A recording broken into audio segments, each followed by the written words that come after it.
at 7 p.m. Try to get a roll call, please. Trustee Walker. Present. Trustee Galleros. Here. Trustee Tejada. Present. Vice President Slagadini. Here. President Lee. Here. Item 7, approving the agenda. Any changes to the agenda this evening, Ms. Presta? There are no changes. Is there a motion to approve the agenda? Okay. All those in favor? Aye. All right, minutes, board meeting minutes from June 6, 2023. No changes, I'll take a motion. Second. All those in favor? Aye. Abstain. Okay, 4-0 with an abstention. You? All right, and reporting out of closed session on a 5-0 vote, the board approved the dismissal recommendation for the closed session item. All right, 10A board report. Start with Mr. Walker. Board report. I saw other board members county by a couple Saturdays ago. I'll do a little bit with my son.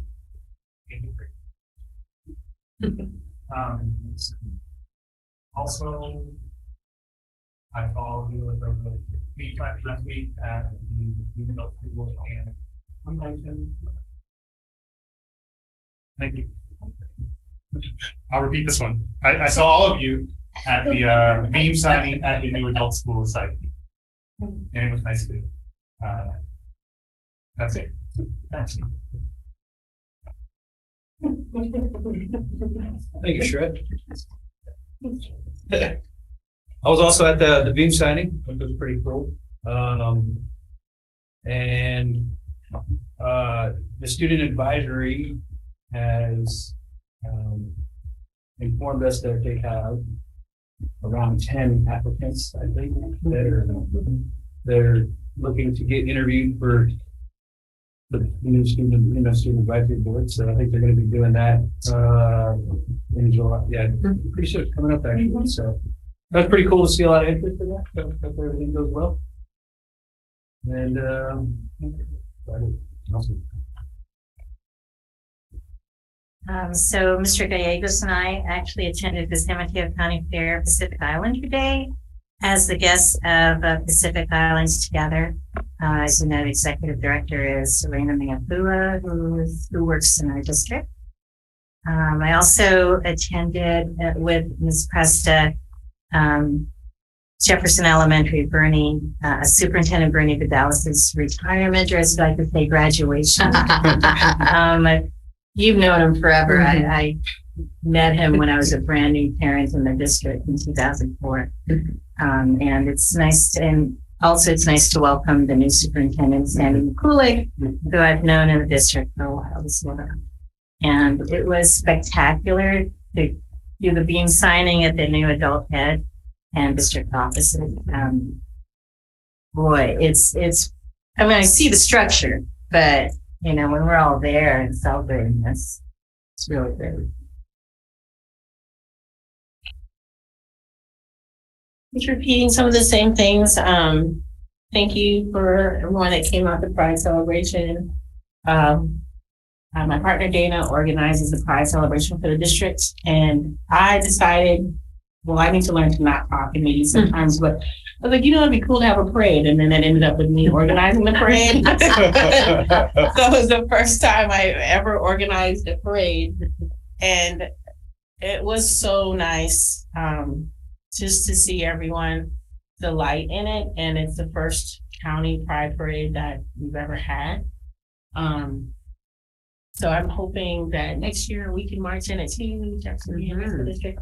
But it was a great event. And then of course I loved being at our new district office adult education site and seeing actual structural pieces go up after all of the unforeseen crazy weather that we had. So hugely grateful to our architect and all the people on the construction site for all of the work they did to get us this far. And of course, I'm happy that we're finally getting, this is not a great place to make your first introduction to new students and families, to have them come here. I know when I remember when I came here and I moved to the district and I walked into the building, I was like, you know, what is this district like? Like, this is the district office. So I'm glad that we're going to have a place that reflects who we are, the district, and especially it's right near Jefferson Elementary. So very excited.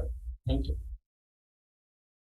Just like you all, good to see everybody at the adult ed and district office beam signing. I think, you know, the highlight really wasn't so much the signing, but to be able to see the look of joy on our staff's faces, especially, you know, knowing that how, you know, difficult it has been to teach in this building and to serve our students in this building.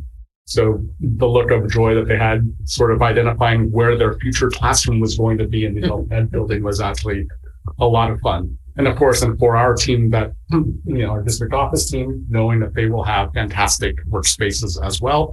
And I'm looking forward to the fact that when we approve the budget and LCAP this time next year, we will be sitting in a new boardroom. Fingers crossed, right?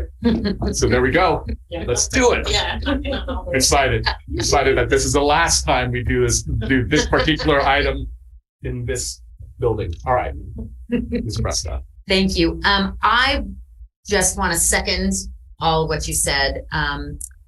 Lots of exciting things this past week. And the only thing that I really want to report on is summer school. Dr. Sterling Key is doing just a really excellent job as summer school principal. So I kind of just want to call it out in a public way. He's vice principal at Westmore in the regular school year, and he applied for the principal position. And he's working with Dr. Marenko, who has done summer school in the past. And so he has been really grateful to learn from Dr. Marenko and also from our executive cabinet. But honestly, he's kind of blown it out of the park. He gives me very regular updates. There, you know, as in any high school situation, things happen that can be a little hard to deal with, and he's dealt with them beautifully. And so I just wanted to kind of publicly say that he's doing a great job, and I'm just really, really cheering him on. Fantastic. All right. EFT 1481 report, Ms. Casey. Good evening, everyone. Since the last time I was here, I think a lot of the same activities that people have been involved in. Union-wise, we've been doing some MOUs and side letters and working on all sorts of things that come up and that don't get called out. I won't list them here. And I will be traveling to Southern California for Union Summer School, which will be learning for me to know more about the budget and both the union and the district budget, so that we can make better decisions and, you know, be able to talk about it with more knowledge. So that's what is happening coming up, and happy summer. But, you know, I'll be in classes all next week. So that'll be it. But I'm available. Thank you. Thank you. And do we have a COVID-19 update? Ms. Bethel? No COVID update. No update. Okay, great. All right, moving on to consent. I have a motion to approve consent.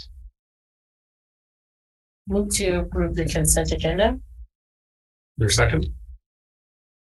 Second. All those in favor? Aye. Aye. All right, motion passes. Fantastic. Moving on to item 13, public comment. Do we have any blue cards this evening? We do not. Fantastic. So let's go on to the first discussion item, item 14A1, graduation cords. And so let's start with that, Ms. Presta. Thank you. Yes. So I believe it was, I know I'm trying to think of your title now. Clerk Rosie Tata. Like, she's got a title. That had this idea. So Rosie, why don't I turn it over to you?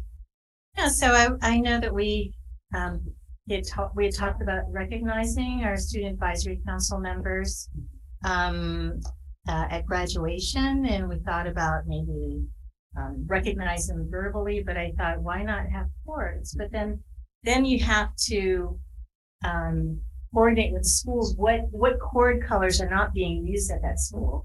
So I thought maybe we should have bash Yeah, that's a student advisory council. Hmm. And then, come up with, if they've served for a year, or something like that. Idea. Yeah. So similar to like the Black Student Union, where they have the, okay, yeah, I think that's a good idea. Those that we just provided ourselves. Yes. Just have ideas. And I think each school does something different. So like I know some schools have lots of things and some schools don't. And so of course we'd have to work with the schools, but I think it's a Sash. Oh, you mean the stole? The stole. The stole. The stole. Yeah. Yeah. Thing around your neck. Yeah. The thing around here, stole. We can come up with the color. Okay. You guys, if you guys are good with that direction, we will make it I'm happen. with it, yeah. Yeah. For sure. Cool idea. Okay, great. That'd be great. Very good. Thank Awesome. you. Thanks. Great idea. Mhm. All right. Item 14B1, the local indicators presentation, Ms. Baca.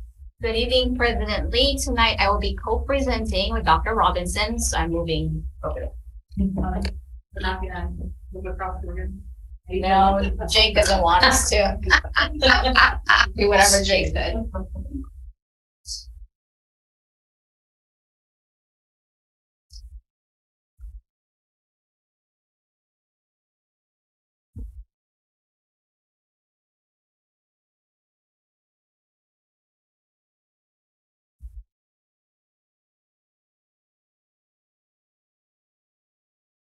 While Mr. Meyer is pulling the presentation, I just want to remind you last year, Dr. Robinson and I were sitting here and she was pregnant and her baby's almost 1 year old. Very exciting.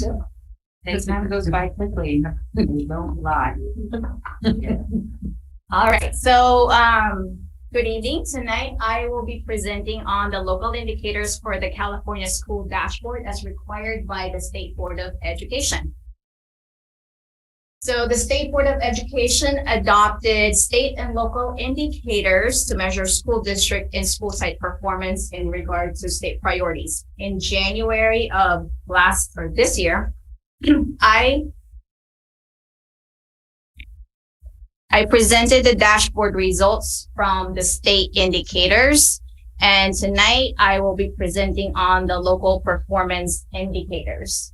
So the requirement, I guess, keep this mic, I don't know. So to meet the requirements, we must annually measure the progress of the indicators, report it to the School Board of Trustees in conjunction with the LCAP adoption. And finally, we have to use the State Board Education self-reflection tools. All right, so tonight I will be reporting on the areas of basic services and conditions, parent and family engagement, school climate, and access to broad course of study. And Dr. Robinson will be presenting on the implementation of state standards. So the first one looks at misassignments of teachers. And misassignment means that a teacher is put in a position where the educator does not hold a credential or a permit, a waiver, or an appropriate authorization. So this data is from 21-22. It's a snapshot in October. It's called the Census Day, first Wednesday of October. And at that time, we had 5 teachers that were misassigned to teach English learners and 38 total teacher misassignments. So the funny thing about the misassignments for English learners is that this was actually a 7% decrease from the previous year. However, there was a, not 7%, 0.7. And there was a 0.7 increase in the total teacher misassignments. But overall, we are still not doing a bad job. And I want to, honor and recognize the HR department for working really, really hard in making sure that our teachers are properly authorized. The next one is access to instructional materials. So all of our students, 100% of them have access to standards aligned instructional materials. And finally, for facilities and conditions, we use the facilities inspection tool, and all schools are in good standing or better. Oh, that's me already. Hello. So this is a self-reflection tool. So just in full transparency, I rated us in each of these things. It's like the Lori reflection tool. I spend some time in my office and I kind of take stock of how we progress throughout the year in some of these categories. And so this first one takes a look at, just the curricular frameworks that have been adopted.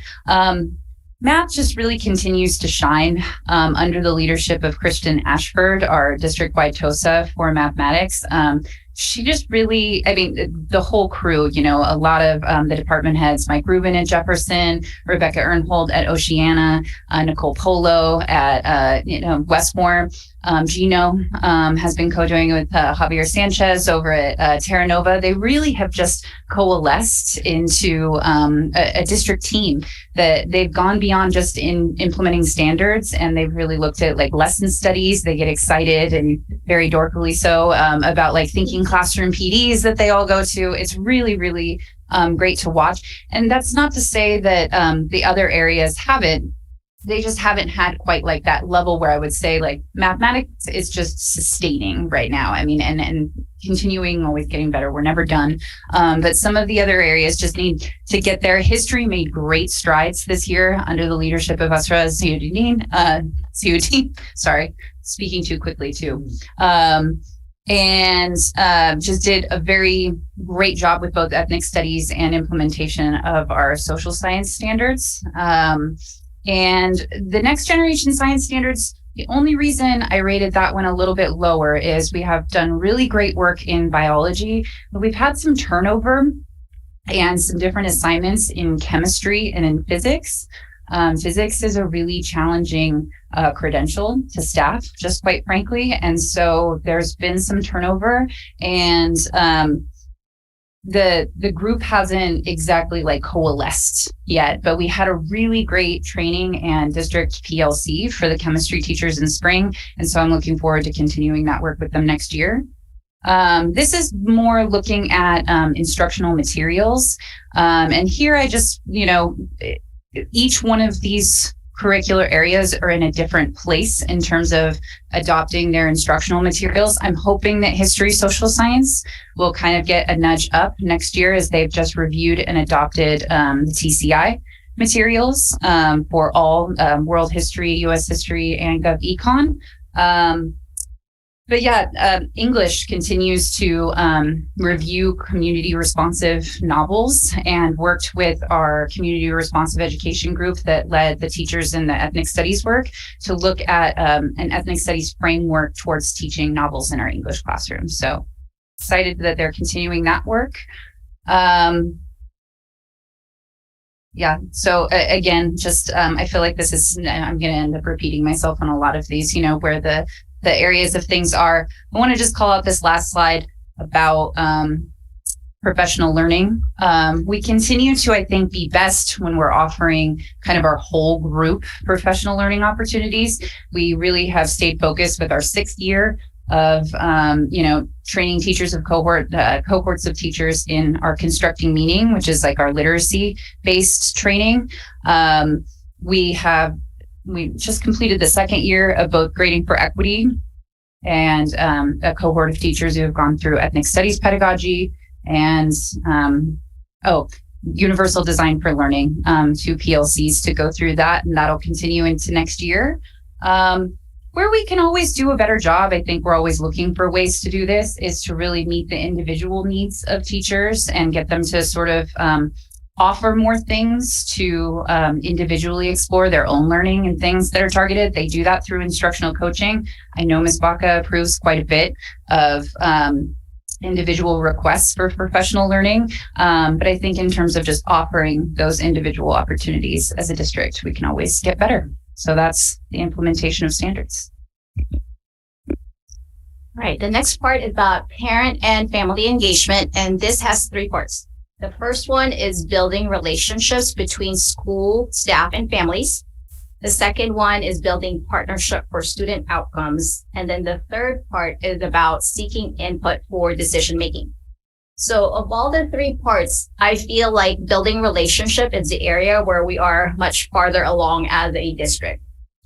We've improved our intake process for our students learning English. We have more documents that are translated. Our board meetings are now interpreted. And in fact, we had an interpreter for Oceana's graduation, like the last graduation. So I need to ask Principal Torres what she thought, and maybe something that we continue.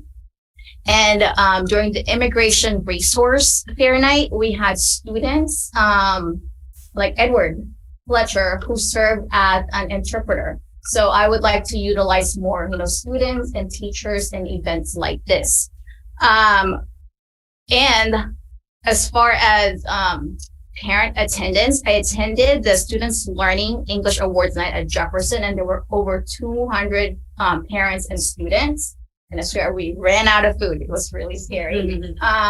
Twice, but Miss Enriquez was able to call that pizza plate like fast. And so I feel like we're doing, a steady job in getting engagement and building relationships with our families, and has improved from years past.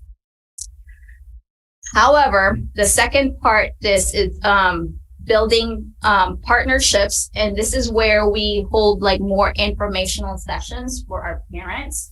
So actually the LCAP that you're approving tonight, this is one of the focus areas, is that we want to build the knowledge of our parents and guardians in order to improve this. And the last part of this is about seeking input.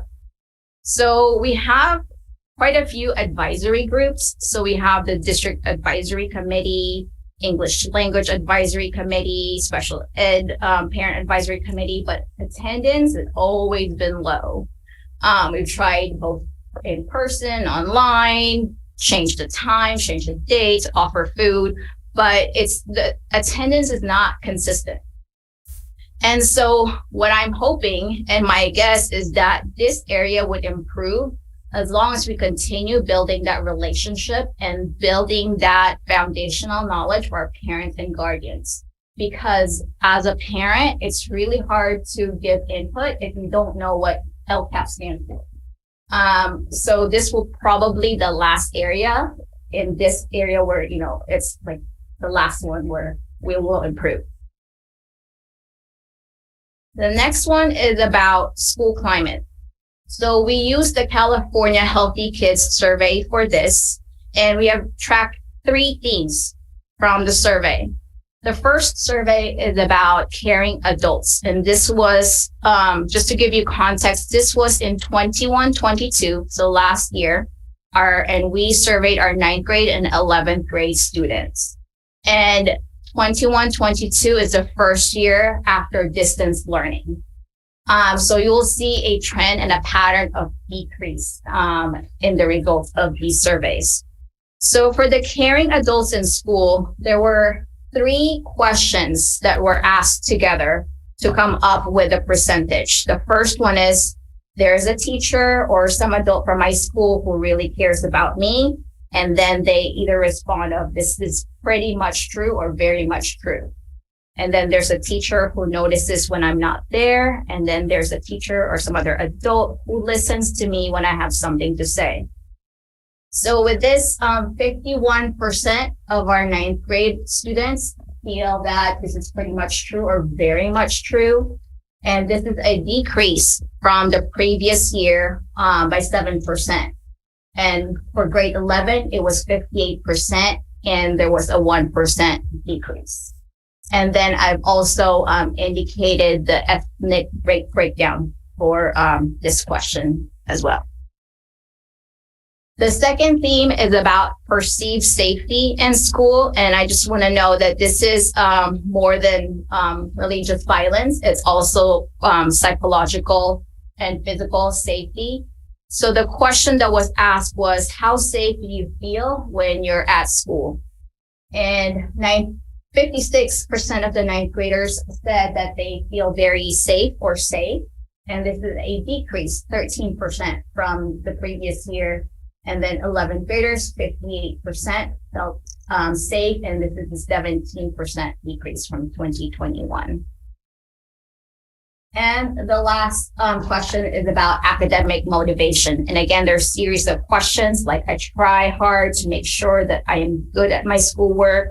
I try hard at my schoolwork because I am interested in it. I work hard to try to understand new things when I'm doing my schoolwork. And I'm always trying to do better in my schoolwork.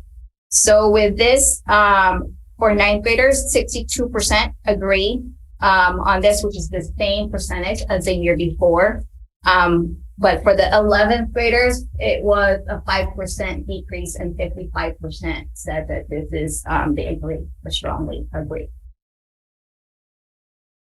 Now, the last one is access to broad course of study, and we use the A through G rate for this priority. And I just want to say that the very first time that I did the LCAP, our goal was at 37%.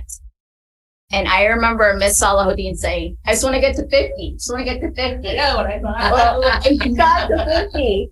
And I have a strong feeling that for the next year, this graduating class is even going to be more. Okay. So it's an increase from the year before. And it's an increase in almost all of our students group, except for students with disabilities. That's something I really need to look into because overall it's 0% at all of the school sites. This is the breakdown by ethnicity. As you can see, again, it is an increase for all of our ethnic groups, except for our 2 or more. And this is the breakdown for our school site.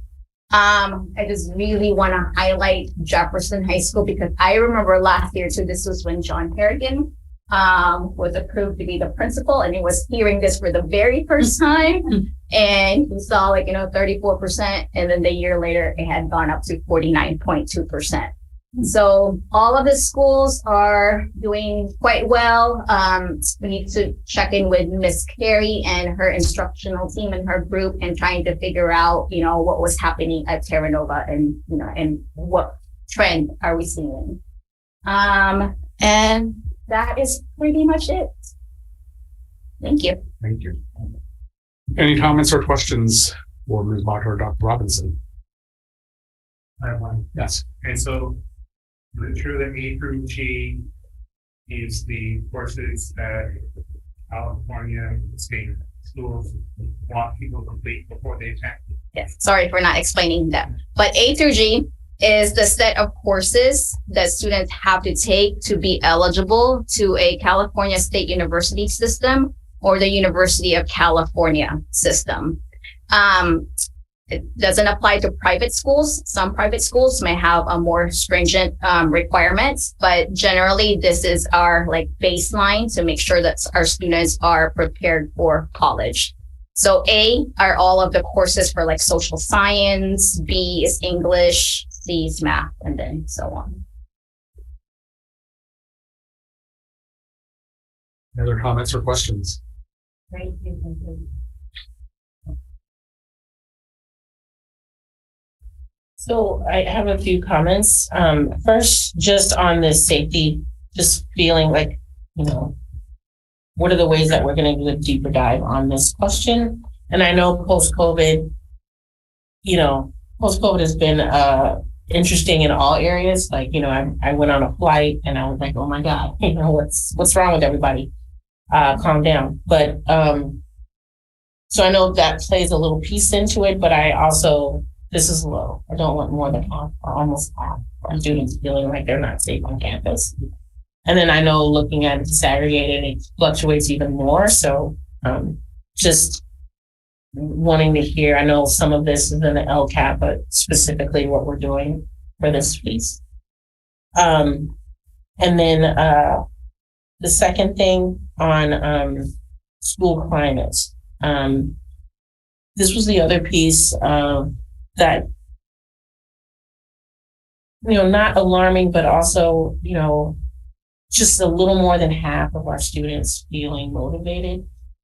So what can we do to make sure that people, I think that ties into if you don't feel safe, you don't feel motivated. I know we've done a lot of work to make sure like students aren't hungry. There's other resources that are available. And I don't want to put more on our plate what we can provide, but just is there a way that we can hear more from students about motivation? And then I was extremely happy with the AG. When I read the presentation, I was like, oh my God, I wasn't expecting this, especially since there was so much conversation about what was lost, right? And really questioning some of the decisions that we made around COVID, which, I stand by to this day. But this also shows that, we're okay. It's okay. And that there's work that needs to be done, but the level of rhetoric that was used and talked about what decisions that were made, I think was uncalled for. So I'm glad that we have some data to show the progress that has been made, especially in this area. A to G is really important to me because everyone doesn't need to go to college. I know we talk about this as the college, what you need to do to get into college. This just to me is like you had a well-rounded education. And that even if you don't go to college, you need these skills to get a job just about anywhere. So the more students we have enrolled here, the more we live up to the promise that we have on all of our flyers and everything. So thank you, and thank everybody for the work that was done here. And I hope that we can continue moving forward. And I think, the work that we've done previously in the LPAC is showing here. So those were the comments that I had. And then lastly, I don't know if there's a way to, I know that a lot of this survey is done by another group, but finding a way that we can disaggregate Asian.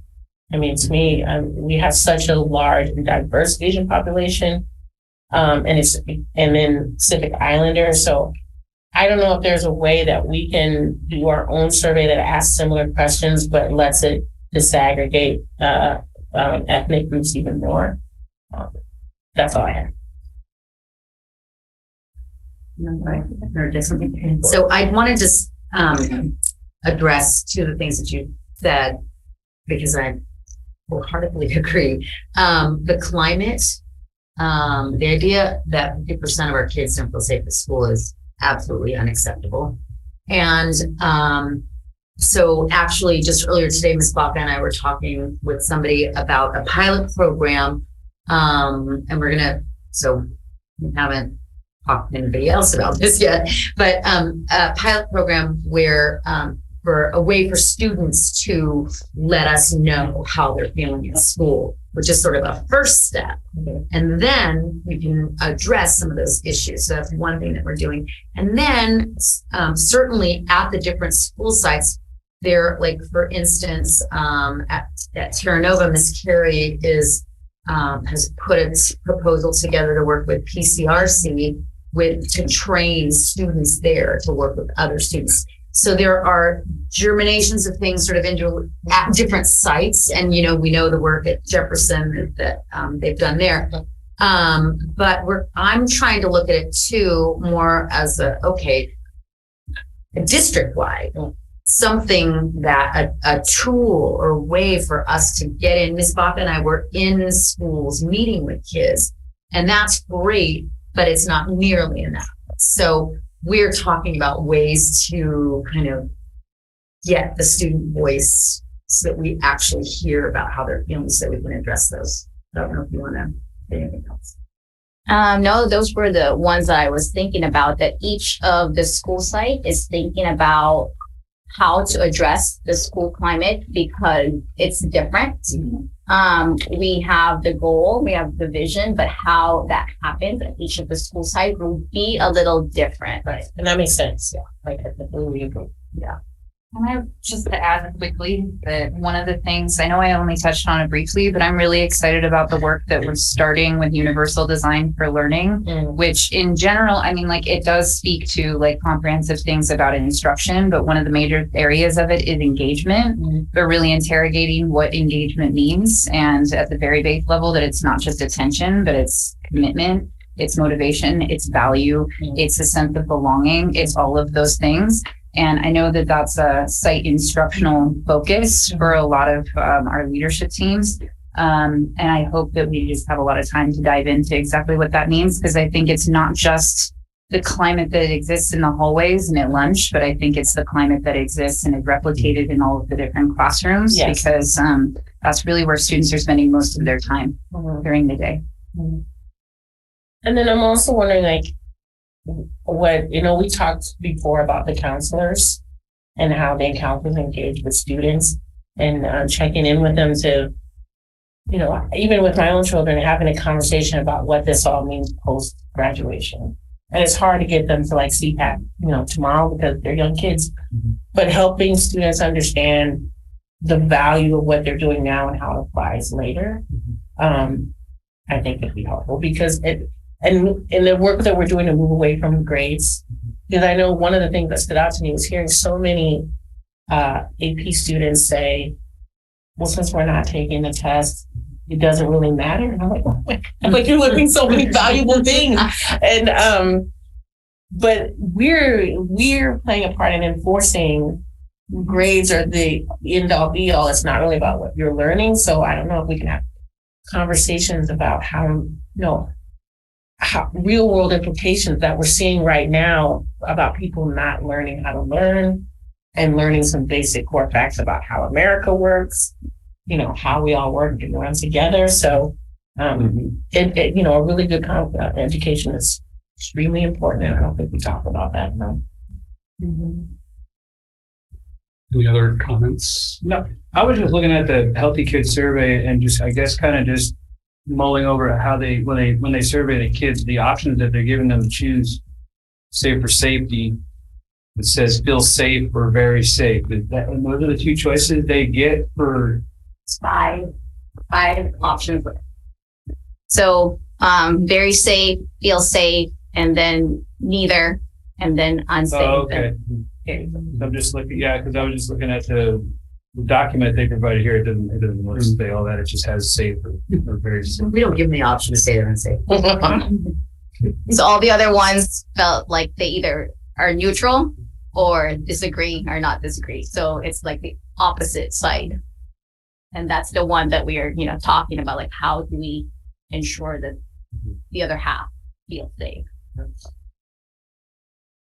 I just want to add, going back to A through G, the fact that we're making it more and more difficult for kids not to be able to take an A through G level course, the fact that our course offerings have expanded and the work that I commend you for the work you guys have done to actually increase the number of A through G offerings, and that whether it's CTE or otherwise. So it's really great that kids can just pick the class that they want to take and, oh, hey, it's actually A through G. So it's really great. So thank you for all the hard work that's gone into that as well to really improve our course offerings. Okay. So if nothing else, thank you so much. Thank you. Thank you. All right. Moving on to 15A1, approval of the 23-24 local control and accountability plan. Do you want to stay there, Ms. Bonfim? I forgot to speak.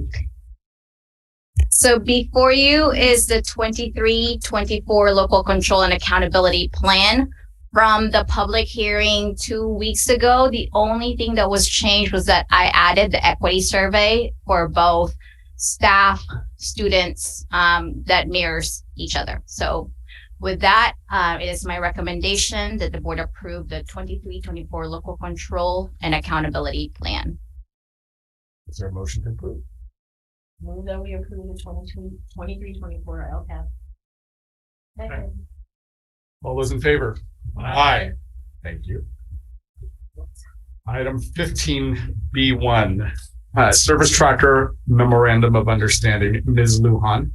Good evening, everyone. Before you this evening is a memorandum of understanding between the district and AFT 1481. In the spring, our case managers were informed that they would need to implement service trackers. Some of our case managers were a little familiar. Many of our teachers have not used the program. So in recognition of all of their efforts to implement this program quickly, we'd like to offer them a one-time, not precedent-setting $750 stipend.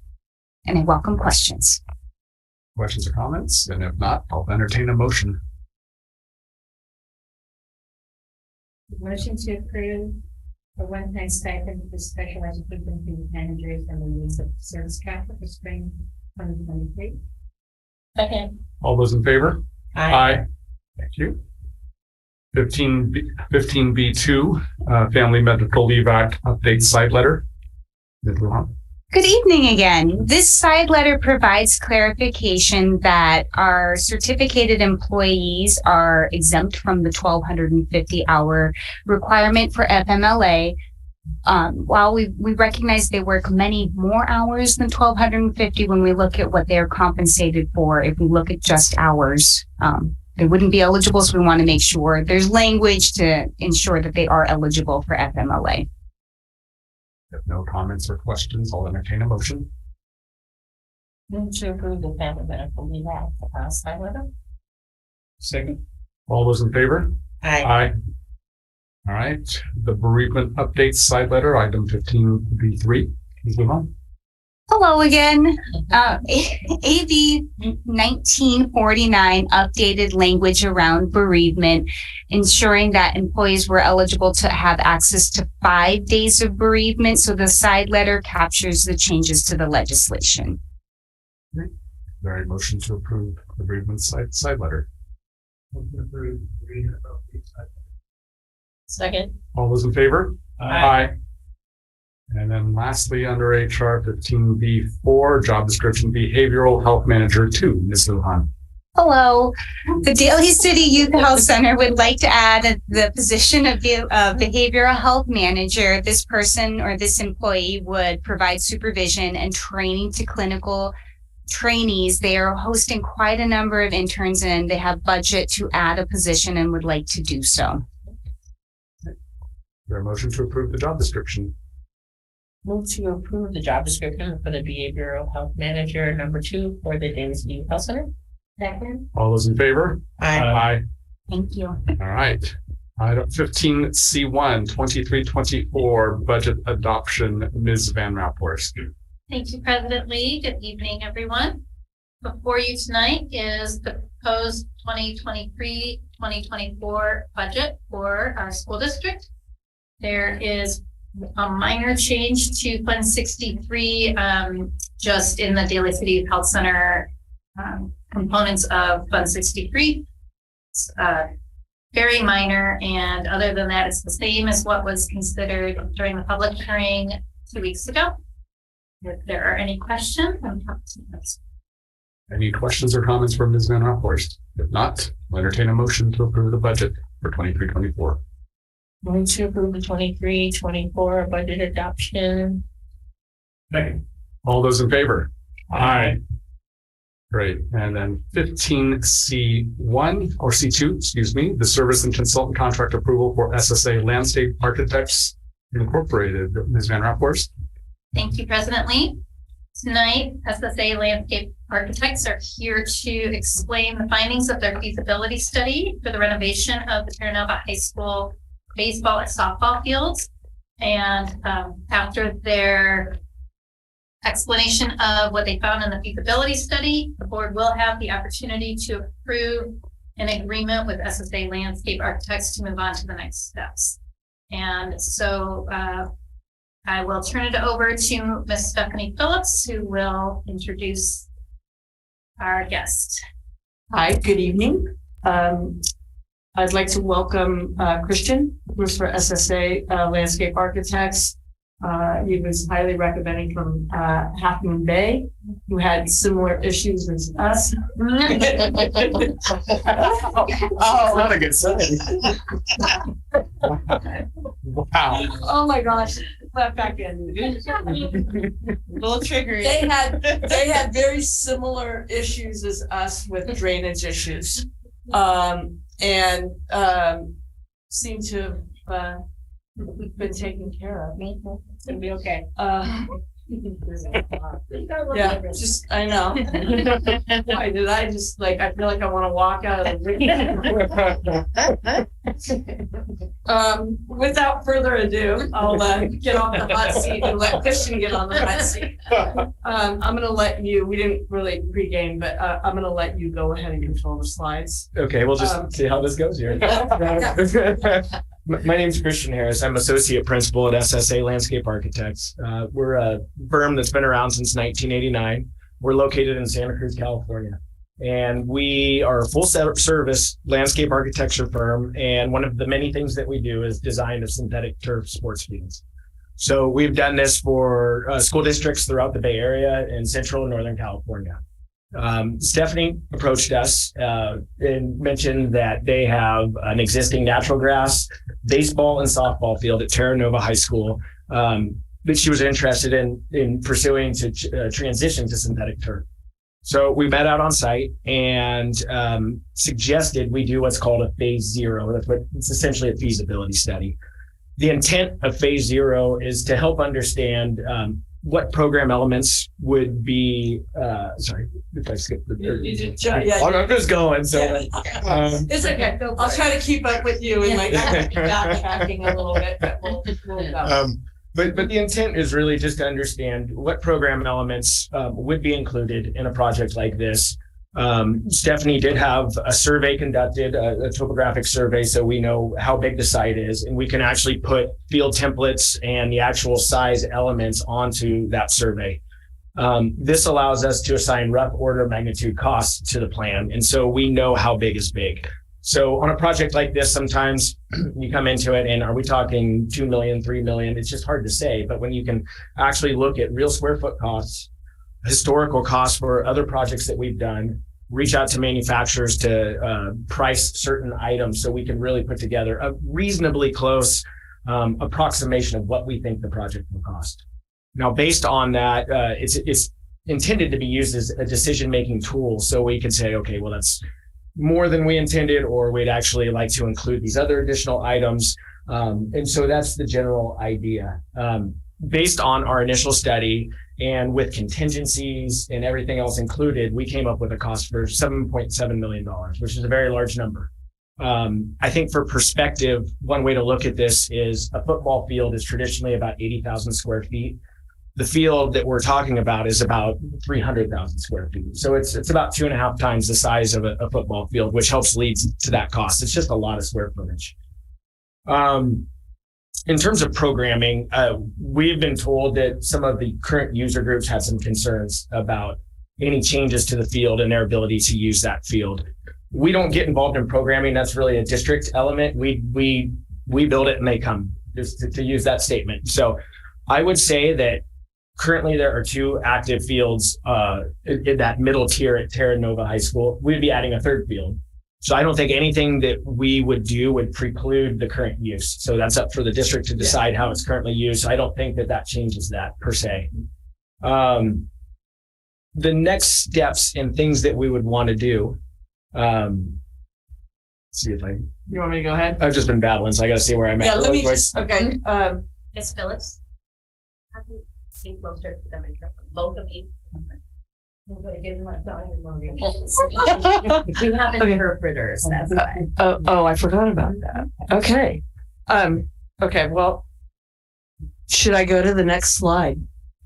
Maybe I could continue the conversation about the current user group. So I did listen to the board meeting from the previous meeting where those issues were brought up. And Stephanie and I talked about the current field, which I think is a softball, using it on the lower tier, the lowest tier.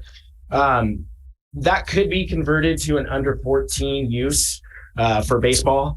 Part of the problem, though, is that the outfield isn't big enough for that use. So I think what we propose, we don't necessarily propose touching it as part of this project, so that field can do whatever it needs to do. In terms of that 14 and under or under 14 group, it probably is too shallow of an outfield for them. So I think that they would use the upper fields. And I did reach out to Kumar last week and spoke to him and started to have a dialogue with him. He's actually going to go put a tape on that lower field, because ideally, if we could turn that lower field over to them, that would be, I think, a win for them and us. What does put a tape mean? Put a tape measure on it. Oh, he's going to measure it. He's going to measure it and see if they can make that lower field work. So we're talking. Keep going. Next slide. Okay. So in terms of next steps, now that we've done this initial study, and we have some idea of how big is big, what elements would potentially be included, Stephanie's asked us to put together a proposal to go through the next phases. And the next phase would be design development, and it's exactly as it sounds. The first thing we would do is meet with stakeholder groups, meet with the coaches, the Little League groups, potentially anybody who's using that field and who has an interest in it, and really refine the scope of work. What do these fields want to look like? We put together a very basic diagram as part of phase 0. So it wasn't intended to be a finished product. It was intended to get the ball rolling. Now we want to take that next step and understand exactly what people want to see and work with the district to incorporate those elements into a final approved design. With that approved design, we would move into a construction document phase where we would put together a set of blueprints that can be used for construction. We've talked a little bit about 2 delivery methods. One is the traditional design, bid, build, where we design it, project goes out to bid, to public bid, lowest qualified bidder is awarded the project and builds it. There's another route to potentially take, and that's through a cooperative purchasing agreement. That has some benefits as well. Use cost control. You know where you're going to be at. You can choose your vendor. You can choose your product. Depending on the ultimate scope of work, that vendor may be able to do all of the project, or they may be able to do the bulk of it. And then you would have to put certain elements out to public bid. So that process would evolve as we work through the next steps. Design schedule. So in terms of design schedule, Stephanie has requested we move this forward as quick as we possibly can. And I would like to say, like, looking at this construction schedule, beginning in 2024, with the weather that we've been having, we've discussed potentially waiting this next year and starting summer. It might make more sense to do that, because it looks like we're going to have another El Nino. Yeah. And I did want to touch on that exact point, is that, when you actually start construction at that time of year, you're at the mercy of the weather. You just, there's only so much you can do. And this year is the perfect example of that. There's also, this project has to be reviewed through the Division of the State Architect, who is an entity in and of themselves. They're always a pleasure to work with. And so that takes a certain pace. But once that is actually approved, it should move through construction fairly well. And actually, if we can get that approved early, a summer construction schedule is perfect for, I think, obvious reasons, the students being off campus. And the earlier we get that approved and bid ready, we can get contractors lined up before they get booked on other projects. Something else I wanted to touch upon, that we'd be going to DSA. Like, sometimes you could just go, if it's just a field replacement, you don't have to go through DSA, but because we are going to be doing ADA upgrades, and bring those fields up to ADA code so that you could get a chair out to the field and up to the parking lot. Also bathrooms. The scope of work includes, bathrooms with a concession, so we can have snack shack that's attached. Also dugouts, and I'm just trying to think of what else that DSA would look at that's, Yeah, they tend to look at a project in 3 phases. They look at accessibility first and foremost. So how are you going to get from parking to the facilities? They want to look at a restroom building to make sure that people have access to a restroom building. And then they look at it from structural integrity and from a fire and life safety standpoint. So in this particular case, because we were looking to potentially replace the dugouts, that's a structure, the restroom concession building is a structure. So that's something that they would want to review, as well as just general accessibility. Where's the, there it is. There we go. There it is. That's the money shot right there. So that's that's the conceptual design. That brings, I wish I could like point. Does this have a pointer? Oh, there you go, the cursor. Oh yeah, right here. All right. So this is the current baseball field area. And this is the Cooper Field. And so we were talking about bringing this other field up onto that field. And this is all conceptual at this point. I mean, this is nothing's in stone. We haven't discussed with meeting with the coaches. We do have a time, provided that this is approved today, already prearranged with Miss Carey and her site staff for I believe it's about 2 weeks from now to meet with them and start talking about programming. I would also add, we've shown with synthetic turf right there, we've shown that you could have additional striping for different sports on there. I'm aware that the football field above currently has soccer striping as well. This comes into that next step, meeting with stakeholders. Do you want to see more soccer fields, field hockey, rugby, lacrosse, whatever it may be? Synthetic turf allows you to do that more so than maybe a traditional field in some ways. Part of that also comes into those next steps as well. When we meet with the baseball groups, do they want a traditional skinned infield? Do they want it all synthetic turf? That all comes into if we have the ability to do this or how many fields we can fit in. Right. But we wanted to show those diagrams just to show what's possible, not so much that it's set in stone. Yeah, exactly. Yeah. And then, that I was talking to Christian about the ability to have 2 games going on at the same time. And there are screens that you can put up so that there could be 2 games going on at the same time. So, because that was a concern. They're portable screens that get pulled out.